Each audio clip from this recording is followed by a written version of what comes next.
Olá, meu nome é Ian Carlos, eu sou estudante do curso de Ciência da Computação da UFCAT e no vídeo de hoje eu vou demonstrar para vocês um trabalho prático realizado na disciplina de Inteligência Artificial, no qual eu vou utilizar o algoritmo de Simulated Annealing para geração de grade horária automática.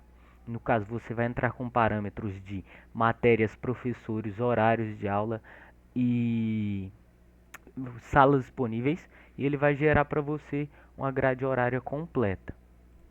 Então, vai ser uma aplicação prática em Python. Inicialmente, eu vou começar falando como funciona o algoritmo. O conceito desse algoritmo, que vamos abreviar para SA, porque o nome é complexo de ser dito, é encontrar uma solução aproximada da solução ótima para problemas de otimização, especialmente quando o espaço de soluções é amplo, ou seja, igual uma grade horária, eu posso organizar esse horário de várias formas. Então, ela é ideal para esse tipo de aplicação. A ideia é imitar o processo de resfriamento de metais, onde a temperatura é gradualmente reduzida até encontrar uma configuração estável. A partir do momento que a temperatura vai resfriando, o algoritmo tende a aceitar cada vez menos soluções incorretas. Ou seja, a temperatura inicia alta, ele vai aceitar. Eu vou passar aqui pelo funcionamento. O funcionamento é o seguinte: a inicialização, o algoritmo começa com a solução aleatória e uma temperatura inicial alta. A temperatura é um parâmetro que controla a aceitação das soluções. Igual eu disse, a partir do momento que ela vai resfriando, ela tende a aceitar soluções melhor alocadas. No caso, eu tenho a modificação, que é o próximo processo, que é o que? Ele vai reduzindo a temperatura a uma taxa de resfriamento e gera uma nova solução a cada iteração. A avaliação, ela vai verificar se essa nova solução é melhor que a anterior, ou seja, melhor é ter menor custo. No algoritmo vocês vão entender melhor. Cada conflito que gera na grade horária, ele aumenta o custo. Então quer dizer que o menor custo é o melhor resultado, que teve menos conflitos. Ele vai verificando se a nova solução é melhor. Se ela passa a ser a nova solução ótima. Aí eu tenho a aceitação probabilística, que é o que? A partir do momento que a solução gerada nova, ela não tem um custo menor, ou seja, os conflitos delas foram maiores, só que ela ainda vai fazer outra verificação, que no caso é essa verificação probabilística, que depende da diferença entre as soluções e da temperatura atual. Essa aceitação probabilística, ela permite que fuja de ótimos locais, ou seja, os ótimos muito próximos vai fugir dele, vai pegar um ótimo global.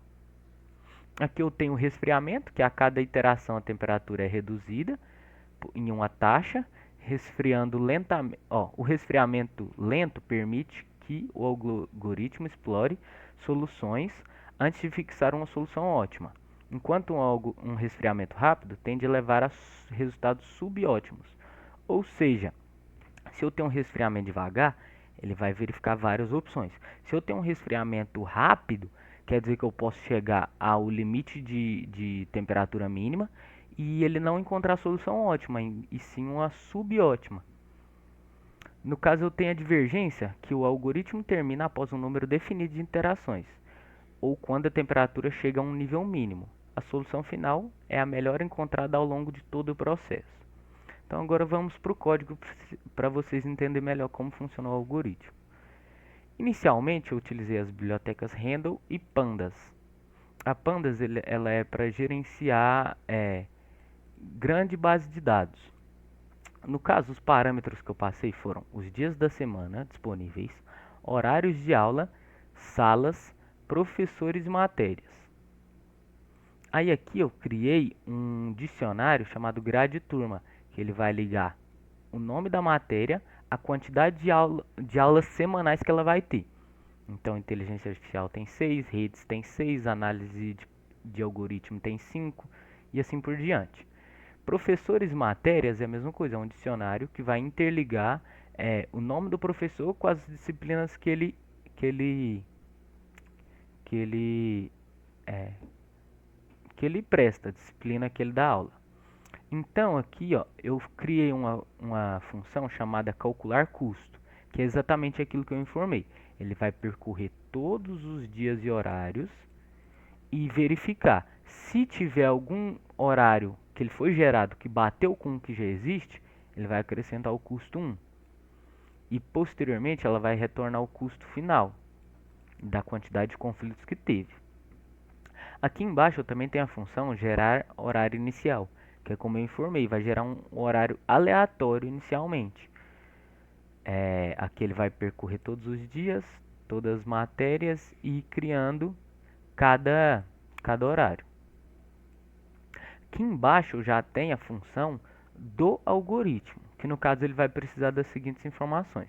Temperatura, que eu inicializei com 100. Resfriamento, que é 0,95, porque é uma porcentagem. Ou seja, ele vai pegar a temperatura, quando for fazer o resfriamento, multiplicar por esse valor e gerar um novo valor, que no caso ele está reduzindo de 5 em 5%.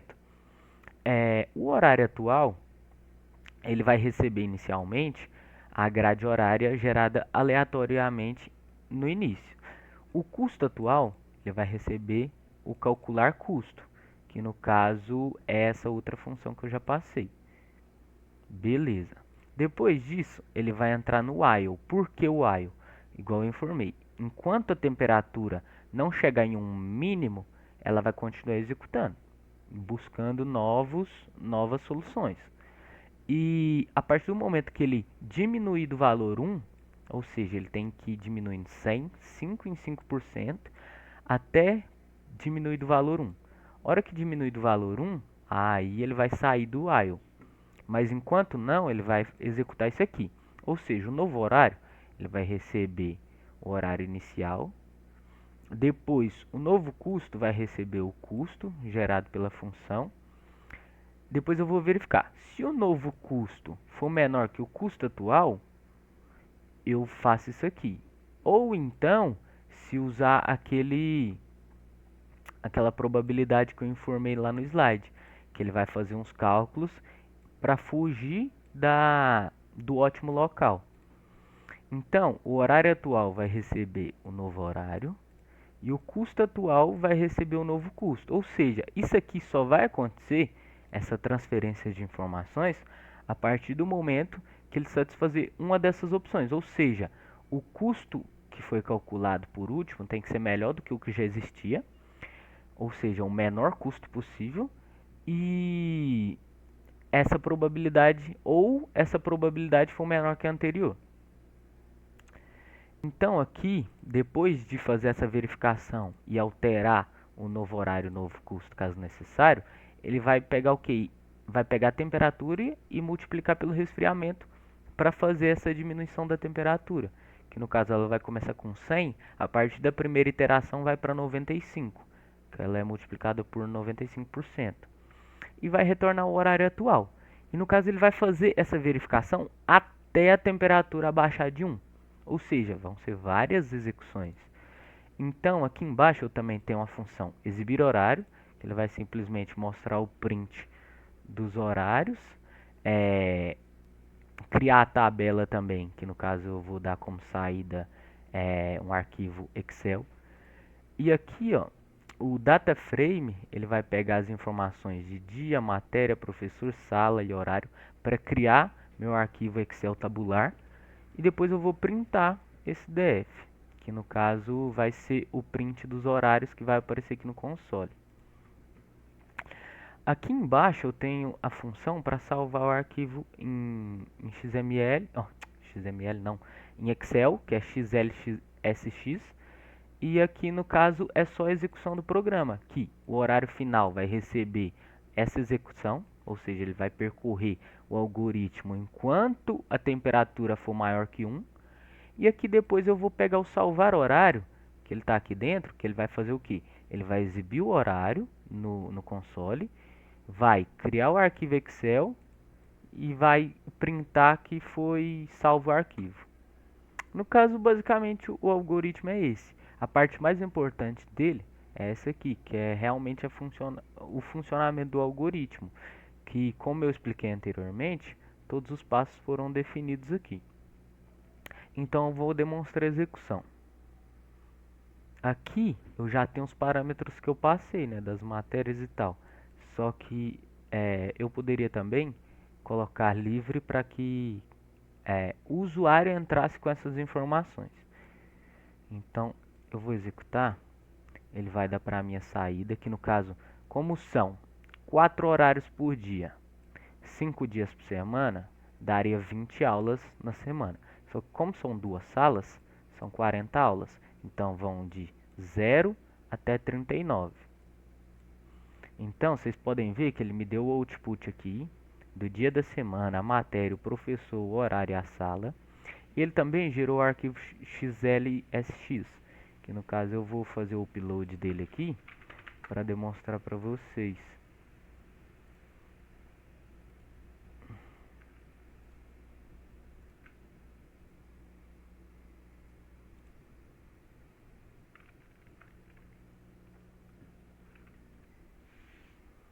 E essa aqui foi a saída dele, com os respectivos horários e cada dia da semana. Então, basicamente isso. Muito obrigado pela atenção e até a próxima.